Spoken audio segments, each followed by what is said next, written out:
Hello प्यारे दोस्तों, आप में से ही किन्हीं ने ये पूछा था कि एसआईपी से क्या सही में रिच बना जा सकता है पैसा ही पैसा होगा। और कम से कम कितना अमाउंट चाहिए एसआईपी में इन्वेस्ट करने के लिए। तो प्यारे दोस्तों, आपके सभी प्रश्नों के उत्तर आपको वीडियो के अंत तक जरूर मिल जाएंगे। और हाँ, वीडियो के एंड में आप लोगों के लिए एक बड़ा मज़ेदार क्विज भी है, इसलिए वीडियो को एंड तक जरूर देखिएगा जिससे आप लोग अच्छे से समझ पाए। दोस्तों, जिन लोगों को एसआईपी नहीं पता तो उनको सबसे पहले ये पता होना चाहिए कि आखिर एसआईपी कहते किसे हैं और ये क्या होता है। एसआईपी होता है सिस्टमैटिक इन्वेस्टमेंट प्लान, जिसकी हेल्प से हम स्टॉक, म्यूचुअल फंड्स और ईटीएफ में आसानी से इन्वेस्ट कर सकते हैं। आखिर ये सब टर्म्स होते क्या हैं, इनको हम आगे वीडियो में समझने वाले हैं। दोस्तों, स्टॉक की बात यहाँ पर अगर आ ही रही है तो आपको ये अच्छे से समझा दूँ कि स्टॉक में हम दो तरीके से इन्वेस्ट कर सकते हैं। पहला है निफ्टी, दूसरा है नेस्डैक। जी हाँ, अगर आपको इंडियन स्टॉक मार्केट में इन्वेस्ट करना है तो आपको निफ्टी या सेंसेक्स में इन्वेस्ट करना होगा। अगर आपको फॉरेन स्टॉक में इन्वेस्ट करना है तो आपको नेस्डैक में इन्वेस्ट करना होगा। अगर हम इंडियन स्टॉक्स की बात करते हैं तो हमें कंप्लीट स्टॉक्स को बाय करना होता है, जबकि फॉरेन के स्टॉक्स को हम फ्रैक्शन में भी इन्वेस्ट कर सकते हैं। जैसे कि अगर हमें गूगल, अमेज़ॉन और टेस्ला के स्टॉक्स को बाय करना है जो कि एक फॉरेन कंपनीज हैं, तो इनके शेयर्स की कीमत 1 करोड़ के लगभग होती है। तो आप 1000 रुपये में भी इसमें इन्वेस्ट कर सकते हैं, जो कि कुछ फ्रैक्शन में आप उनको ले सकते हैं। उस स्टॉक को फ्रैक्शन में आसानी से ख़रीदा जा सकता है, जबकि इंडियन स्टॉक मार्केट में आपको कंप्लीट एक स्टॉक्स को ख़रीदना होता है। तो ये यहाँ पे बेनिफिट्स होते हैं फॉरेन स्टॉक्स के, यानी कि आप 1000 रुपये से भी शुरुआत कर सकते हैं और बाहर के स्टॉक्स को आसानी से बाय कर सकते हैं। अगर आप इंडियन स्टॉक मार्केट में इन्वेस्ट करना चाहते हैं तो उसके लिए डीमैट अकाउंट की ज़रूरत होगी, जिसको आप नीचे पिन किए गए लिंक से भी बड़ी आसानी से खुलवा सकते हैं। अगर आप नीचे दिए गए लिंक से अपने डीमैट अकाउंट को खुलवाते हैं तो आपके अकाउंट में 200 रुपये क्रेडिट हो जाएंगे, जिन्हें आप स्टॉक को खरीदने में इन्वेस्ट कर सकते हैं। तो दोस्तों, आपको ये अच्छे से पता चल गया होगा कि आखिर एसआईपी एक इन्वेस्टमेंट का हिस्सा है। और अगर आपको सही में रिच बनना है तो इसको अच्छे से समझना होगा। जब भी हम एसआईपी में इन्वेस्टमेंट करते हैं तो इसमें हमारे पास ये चॉइस होती है कि हमें एक फ़िक्स अमाउंट हर महीने जमा करना होता है सिस्टमेटिकली। अगर आप लोग चाहें तो अपनी सैलरी से खुद ब खुद इसे ऑटोमेटिकली भी करवा सकते हैं। इसमें सबसे बड़ा रोल दोस्तों कंपाउंडिंग का होता है, इसलिए एल्बर्ट आइंस्टीन ने भी इसे 8th wonder of the world कहा है। मान लेते हैं अगर मैंने एक एसआईपी 1000 से शुरू की, इसमें हर महीने 1000 रुपये डिपॉजिट करने होंगे। 6 साल तक अगर ये अमाउंट डबल हो जाता है 12% इंटरेस्ट में, तो इसमें आपको बहुत बढ़िया रिटर्न देखने को मिलता है। आप इंटरनेट में एसआईपी कैलकुलेटर को सर्च करके फाइनल अमाउंट को चेक कर सकते हैं। 12% कम से कम मिनिमम इंटरेस्ट तो आप मान के चलिए। दोस्तों, यहाँ पे एक चीज़ मैं आपको अच्छे से समझा दूँ। अगर आपने 6 साल से पहले इंटरेस्ट को बीच में ही निकाल लिया तो 6 साल बाद आपका पैसा डबल बिल्कुल नहीं होगा, क्योंकि यही तो मैजिक है कंपाउंडिंग का। अगर आप हर साल इंटरेस्ट को निकालते रहेंगे तो आपका पैसा कभी भी डबल नहीं हो पाएगा। इसलिए जब भी आप एसआईपी कराएं तो जो उसका समय है उससे पहले उसको कभी भी ना निकालें।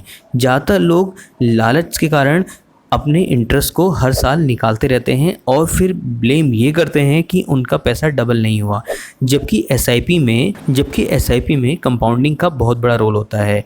और हम जानते हैं अगर हम किसी भी पैसे को ज़्यादा समय के लिए इन्वेस्ट करते हैं तो कंपाउंडिंग की वजह से वो पैसा जल्दी डबल होता रहता है। यही यहाँ पे सीक्रेट है कंपाउंडिंग का।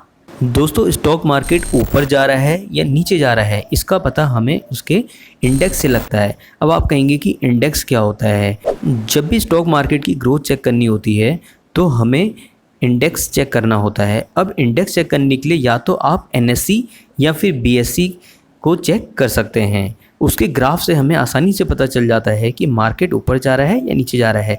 एनएससी में निफ्टी 50 का सहारा लिया जाता है, जबकि बीएसई में सेंसेक्स 30 का। अब आप लोग नीचे ये बताएं कि एनएससी और बीएसई में सबसे ज़्यादा कंपनीज किस में लिस्टेड हैं। देखते हैं किन का आंसर यहाँ पे सही निकल के आता है।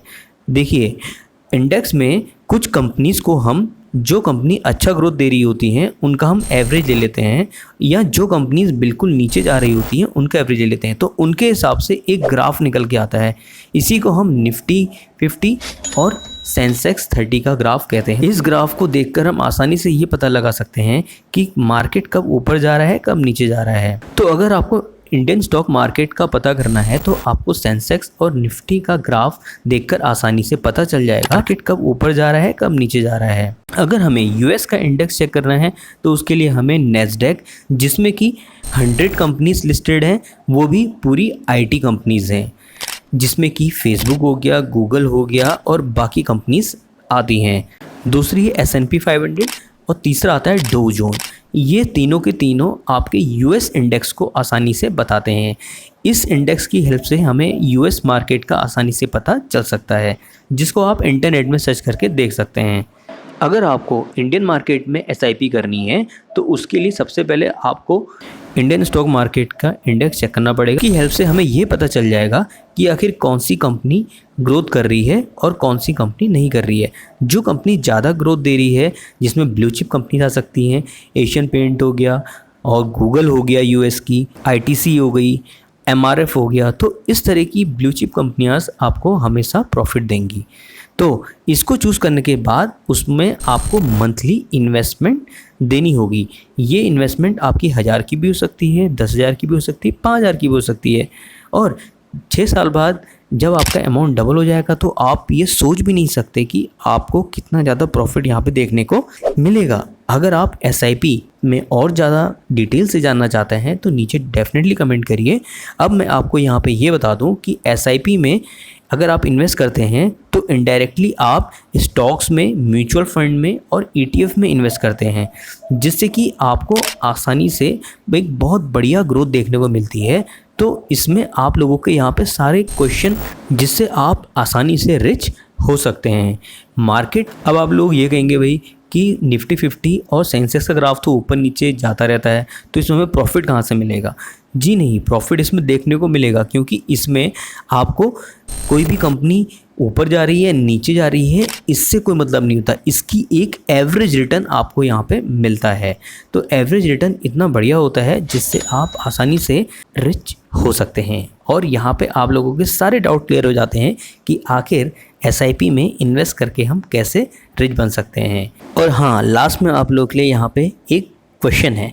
आप लोगों को ये बताना है कि वैल्यू एडेड स्टॉक्स क्या होते हैं और ग्रोथ स्टॉक्स क्या होते हैं। देखते हैं आप लोगों में से किसके सही आंसर नीचे आते हैं, कमेंट करिए। और हाँ, नीचे दिए गए लिंक से आप अपना डीमैट अकाउंट खुलाना ना भूलें। जिन लोगों का डीमैट अकाउंट नहीं है उससे आप खुलाएं, तो उससे आपको 200 रुपये आपके अकाउंट में क्रेडिट हो जाएंगे। तो मिलते हैं एक बढ़िया सी अच्छी सी प्यारी सी वीडियो के साथ। तब तक के लिए bye, see you then, love you all. और आप लोग इन फ्यूचर किस पे वीडियो चाहते हैं तो डेफिनेटली नीचे कमेंट करना ना भूलें, और इस बढ़िया सी वीडियो को शेयर करना ना भूलें। तब तक के लिए bye, love you all and always keep on learning. Money gradient.